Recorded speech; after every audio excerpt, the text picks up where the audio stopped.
Pattern of cleavage, ये बहुत important, इससे बहुत क्वेश्चन आपसे पूछे जाते हैं। अभी आपसे क्वेश्चन करेंगे, पूछेगा मैमल में कैसा क्लीवेज होता है, सी अर्चिन में कैसा क्लीवेज होता है, ऐसा करके आता है क्वेश्चन।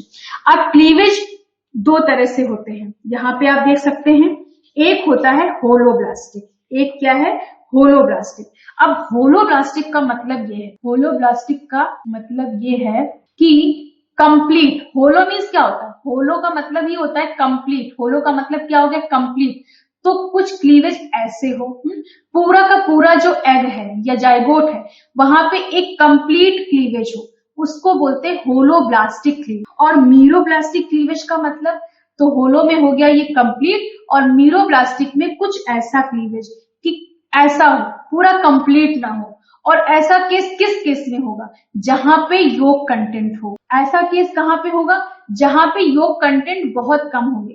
तो ऐसे केस में वो एग जो कि आइसोलेसाइथल होंगे, मीसोलेसाइथल होंगे, वो इस कैटेगरी में आते हैं होलोब्लास्टिक क्लीवेज में। होलोब्लास्टिक मतलब कंप्लीट, यहाँ पे हम लिख दे रहे हैं कंप्लीट क्लीवेज, कंप्लीट क्लीवेज। और कंप्लीट क्लीवेज में कौन आ जाएगा, आइसोलेसाइथल और मीसोलेसाइथल। आइसोलेसाइथल की कैटेगरीज, और आइसो मतलब आपको क्या समझ, इवनली डिस्ट्रीब्यूटेड योग एंड साइटोप्लाज्म, योग और साइटोप्लाज्म इवनली डिस्ट्रीब्यूटेड, उनको आइसोलेसाइथल बोलेंगे, अभी मैंने पहले आपको बताया है। अब इसमें कौन सा आ गया रेडियल क्लीवेज। पहला क्या है, रेडियल क्लीवेज। अब एग्जांपल समझ लीजिए, फिर हम इसके क्लीवेज को आपको दिखाएंगे कि कैसे मतलब होता है, एग्जांपल्स भी पूछे जाते हैं। रेडियल क्लीवेज में आएगा आपका इकाइनोडर्म्स और amphioxus, spiral cleavage annelids, mollusca, flatworm, bilateral cleavage, tunicates, examples दिए। रोटेशनल क्लीवेज मैमल्स में होता है, ह्यूमन में भी रोटेशनल क्लीवेज होता है, निमेटोड। अब इसके बाद मीसोलेसाइथल, मीसोलेसाइथल क्या होते हैं, मीसोलेसाइथल में जहां पे मॉडरेट योग कंटेंट था, देखिए कहीं भी हाई योग कंटेंट नहीं है, या तो मॉडरेट है या तो ना के बराबर योग कंटेंट है, उसी में होलोब्लास्टिक क्लीवेज होगा, कंप्लीट क्लीवेज होगा। अब इसमें एक एग्जांपल होता है डिस्प्लेस्ड रेडियल क्लीवेज, एक होता है इसमें क्लीवेज का पैटर्न क्या होता है, डिस्प्लेस्ड रेडियल क्लीवेज, अभी बताएंगे इसका क्या मतलब है। इसका एग्जांपल भी एम्फियोक्सिस है। अब एम्फियोक्सिस में भी जैसे यहाँ भी एम्फियोक्सिस दिया हुआ है, तो देखिए क्लीवेज तो बहुत सारे होते हैं, first cleavage, second cleavage, third cleavage, तो कहीं कहीं पे कौन कौन सा क्लीवेज अप्लाई होता है उसके अकॉर्डिंग। इसके बाद मीरोब्लास्टिक क्लीवेज, जिसमें कि इनकम्प्लीट, जिसमें कि क्या हो, इनकम्प्लीट क्लीवेज हो, और इसकी वजह क्या है, योग कंटेंट है। कौन है, योग कंटेंट। और इसमें टीलोलेसाइथल आ जाएंगे। टीलोलेसाइथल का मतलब कि जहां पे इस तरह के एग हैं, हाँ एक एंड पे योग का कंटेंट बहुत ज्यादा है। सेंट्रोलेसाइथल, जहां पे सेंटर में योग है। तो यहाँ पे आप बताइए, जैसे कि आपने ड्रोसोफिला के केस में क्या देखा था, न्यूक्लियाई ऐसे ऐसे क्लीव कर रहे हैं, तो क्या मतलब था, क्योंकि यहाँ पे जब क्लीवेज होगा तो ये यहाँ पे योग कंटेंट, तो इस तरह का क्लीवेज पॉसिबल नहीं है, इस तरह का क्लीवेज पॉसिबल नहीं है, ठीक है। तो यहाँ पे क्या हो गया, सेंट्रोलेसाइथल। अब इसके बाद अब हम लोग one by one in cleavage को समझ लेते हैं। तो ये एग्जांपल्स आप लोग याद कर लीजिएगा, एग्जांपल्स आपको याद करने हैं। बाइलेटरल, यहाँ पे टीलोलेसाइथल में बाइलेटरल आएगा तो सिफेलोपोड्स और मोलस्का।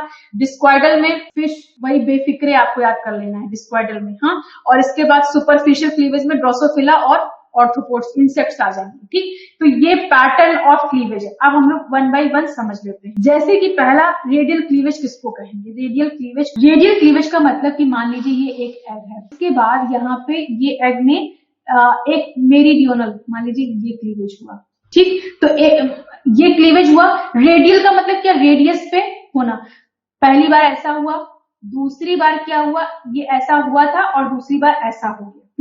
अब इसके बाद, तो अब इसके बाद नेक्स्ट क्लीवेज जब होगा तो सेल्स कुछ यहाँ पे बना रहा है, सेल्स कुछ ऐसे दिखेंगे, cells behind the cells, cells behind the cells, क्योंकि रेडियस पर हो रहा, ऐसे होगा, ऐसे होगा, है ना। तो ये रेडियस पर हो रहा है। फर्स्ट क्लीवेज इस तरह से हुआ, मेरिडियोनल, फिर इक्वेटोरियल, फिर ऐसे ऐसे रेडियस पर क्लीवेज होगा। तो जो सेल्स होंगी, सेल्स सुपर इम्पोज करेंगी, सेल्स क्या करेंगी, सुपर इम्पोज, एक सेल्स दूसरे सेल्स के ऊपर सुपर इम्पोज करेंगी। और इस तरह का क्लीवेज जिन एनिमल्स में पाया जाता है उनको ड्यूटेरोस्टोम्स कहते हैं।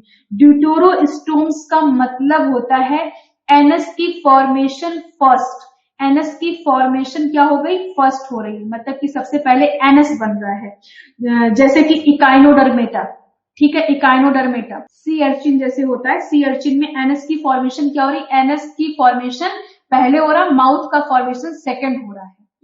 तो रेडियल क्लीवेज का मतलब रेडियस पर कुछ इस तरह से क्लीवेज होना, इसको बोला जाता है रेडियल क्लीवेज। और इस रेडियल क्लीवेज में सेल्स सुपर इम्पोज करती हैं एक दूसरे को, एक सेल्स दूसरे सेल्स के बिहाइंड होती हैं। तो इन ऐसे क्लीवेज उन एनिमल्स में पाए जाते हैं, उन एनिमल्स को ड्यूटेरोस्टोम कहा जाता है, जहां पे एनएस की फॉर्मेशन पहले होती है। फिर स्पाइरल क्लीवेज की बात करें, अब देखिए इसमें और इसमें डिफरेंस देखिए।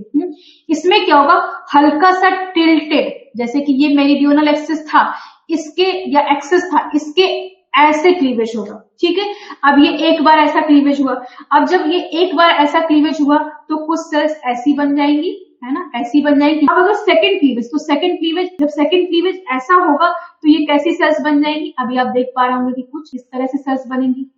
अब इसके बाद जब नेक्स्ट क्लीवेज होगा तो ये सेल्स क्या होंगी, मान लीजिए जो ये स्ट्रक्चर बन रहा है, अब क्योंकि ये टिल्टेड क्लीवेज है, मतलब यहाँ पे एग्जैक्टली बिहाइंड, मतलब पर्टिकुलर पैटर्न में नहीं, टिल्टेड स्पाइरल बोला गया, इसलिए स्पाइरली क्लीवेज कर रहा है इस तरह से, फिर इस तरह से क्लीवेज करेगा, फिर इस तरह से क्लीवेज करेगा। तो जब ऐसा क्लीवेज बार बार होगा तो क्या हो जाएगी कि एक सेल्स दूसरे सेल्स के मतलब इस तरह से बिहाइंड नहीं होंगी, सुपर इम्पोज नहीं करेंगे। देखिए यहाँ पे सुपर इम्पोज नहीं करेंगे, यहाँ पे देखिए एक सेल्स दूसरे सेल्स के बिल्कुल जस्ट बिहाइंड है, यहाँ पे ऐसा नहीं, क्योंकि स्पाइरल क्लीवेज ऐसा होगा, फिर ऐसा होगा, फिर ऐसा होगा, फिर ऐसा होगा, स्पाइरली क्लीवेज।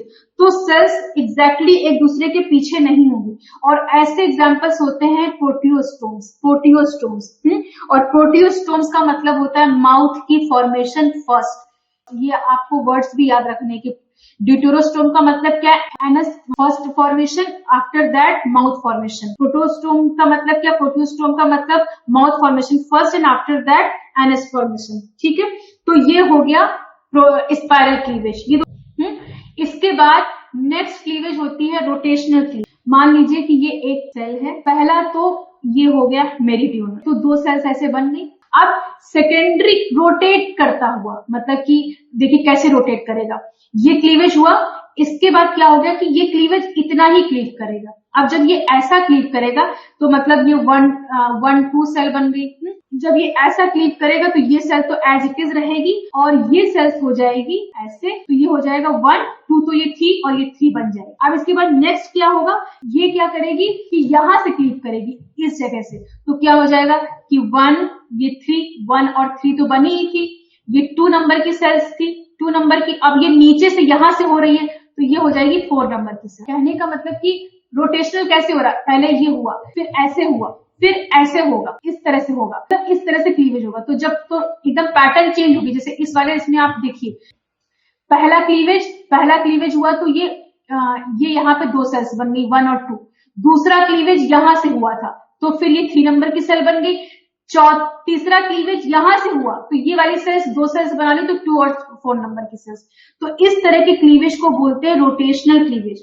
और इसके एग्जांपल्स होते हैं मैमल्स, ये क्वेश्चन भी आपके एग्जाम में पूछा गया है। और इनको इस तरह के क्लीवेज को बोला जाता है एसिंक्रोनस। देखिए सेल्स कहीं भी किसी भी तरीके से सिंक्रोनस नहीं दिख रही है, कुछ बहुत अलग टाइप का क्लीवेज दिख रहा है ना, कहीं पे वर्टिकली क्लीवेज है, कहीं पे वेंटली। तो ये क्या है कि ये एक तरीके से एसिंक्रोनस क्लीवेज होता है। इसके बाद एक होता है डिस्क्वाइडल, ये गलती से डिटरमाइन लिख गया है, एक होता है डिस्क्वाइडल क्लीवेज। हाँ, डिस्क्वाइडल क्लीवेज में क्या होता है, जैसे जिसमें योग कंटेंट बहुत ज्यादा होता है, तो ऐसे केस में यहाँ योग बहुत ज्यादा भरा हुआ है, तो क्लीवेज कुछ ऐसी होगी। ठीक है, इसको बोलते हैं डिस्क्वाइडल। ठीक है, डिस्क्वाइडल क्लीवेज। और इसके बाद सुपरफिशियल क्लीवेज एक था, सुपरफिशियल क्लीवेज ड्रोसोफिला के केस में होता है, जहां पे योग कंटेंट सेंटर में है, तो बस क्लीवेज यहाँ पे न्यूक्लियाई ऐसे ऐसे क्लीवेज हो जाते हैं, तो इसको सुपरफिशियल क्लीवेज, जो हमने सिनकाइशियम बताया था, तो यहाँ पे क्लीवेज ऐसे ऐसे होती है। ठीक है, तो इसको सुपरफिशियल क्लीवेज। और सुपरफिशियल इसलिए भी कहा गया क्योंकि यहाँ पे स्टार्टिंग में एग, इसमें सिर्फ क्या होता है, कैरियोकाइनेसिस होती है, मतलब कि न्यूक्लियाई तो क्लीव करते हैं लेकिन सेल्स नहीं बढ़ते, क्योंकि सेल्स भी तो बनने चाहिए, तो इसलिए इसको सुपरफिशियल क्लीवेज कहा जाता है। तो ये सारे क्लीवेज के टाइप थे। ठीक है, सारे क्लीवेज के टाइप थे। अब इसके बाद एक होता है डिटरमाइंड क्लीवेज, और दूसरा होता है, यहाँ पे आप देख रहे हैं इनडिटरमाइंड क्लीवेज। तो डिटरमाइंड क्लीवेज वो क्लीवेज होते हैं जिनमें की मोज़ेक डेवलपमेंट होती है। डिटरमाइंड मतलब कि ऑलरेडी उनको पहले से पता है, जैसे कि ऑटोनॉमस स्पेसिफिकेशन में आपको पता था कि जो उसके पास फेट होगा, जो वो अपना साइटोप्लाज्मिक डिटर्मिनेंट लेके आएगा, उसी के अकॉर्डिंग वो क्या करेगा, अपने आप को मतलब क्लीव करेगा। क्लीवेज उसकी फिक्स थी, हमने बताया था। मतलब कि हमने बताया था ना, वेरिएंट नेवर चेंजिंग क्लीवेज है ना, ऑटोनॉमस स्पेसिफिकेशन में, तो उनको कहा जाता है determined cleavage. Where the fate of each blastomere is predetermined as nematode, annelids, mollusca, ascaris, cephalochordate. तो ये सब क्या है, इनवर्टिब्रेट्स। और हमने ऑटोनॉमस स्पेसिफिकेशन किसका बताया था, इनवर्टिब्रेट्स का होता है। Amphioxus, these eggs are called mosaic. ऐसे जहां पे ऑटोनॉमस स्पेसिफिकेशन होता है वहां पे क्या होता है, मोज़ेक डेवलपमेंट होता है। ऐसे एग को प्लास्टिक एग भी कहते हैं, प्लास्टिक एग कहते हैं।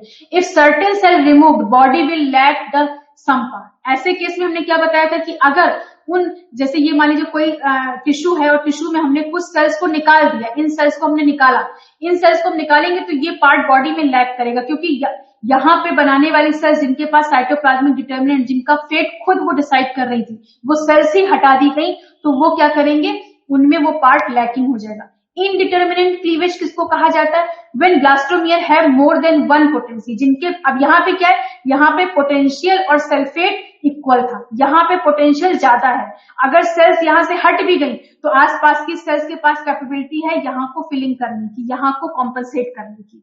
तो उन क्लीवेज को कहा जाता है indeterminate cleavage. When blastomeres have more than one potential as in echinoderm, sea urchin की में जैसे, and all the vertebrates egg, this type of cleavage occur in egg which without predetermined region. This type of egg are called regulative egg. ऐसे egg regulative egg होते हैं। If certain cells remove, no lacking body part. अगर particular cells को हटा भी दिया गया तो कोई बॉडी का पार्ट लैकिंग नहीं होगा, ठीक है। और एक चीज हम और मेंशन करेंगे कि स्टार्टिंग में, जैसे कि आप लोग जब ये डेवलपमेंट पढ़ते हैं तो डेवलपमेंट में देखते हैं ना कि मतलब कि पर्टिकुलर एक स्टेज तक जब जाइगोट बनता है, जाइगोट से मोरुला बनता है, मोरुला से ब्लास्टुला बनता है, तो सिर्फ आप क्या देखेंगे कि साइज सेम है, साइज सेम है और सिर्फ नंबर ऑफ सेल्स बढ़ते जाते हैं। साइज सेम होता है, नंबर ऑफ सेल्स बढ़ते जाते हैं। तो इन केसेस में, क्योंकि आपको पता है सेल साइकिल होगी, सेल साइकिल के बाद ही क्या चलेगा, सेल डिवीजन होगा। तो सेल साइकिल जब होती है तो सेल साइकिल में आपको पता है 4 फेज, G1, S, G2 और M, ठीक, ये फेजेस होती है। तो जो ये वाले स्टेजेस होते हैं जहां पे सेल की साइज बड़ी नहीं होती है, सिर्फ सेल के नंबर बढ़ते हैं। देखिए किसी पर्टिकुलर एम्ब्रियो के डेवलपमेंट तक सेल का जो जाइगोट होता है वो बिल्कुल सिमिलर होता है, और लेकिन इसके बाद नंबर्स बढ़ते रहते हैं। तो ऐसा कब हो पाएगा, जब सेल साइकिल में उन ब्लास्टोमियर्स में G1 और G2 फेज क्या होती है, लैकिंग होती है। G1 और G2 फेज नहीं होगी, सिर्फ S और M, मतलब रेप्लिकेट होना, माइटोसिस होना, रेप्लिकेट होना, माइटोसिस होना, मतलब कि माइटोटिक डिवीजन होते जाना।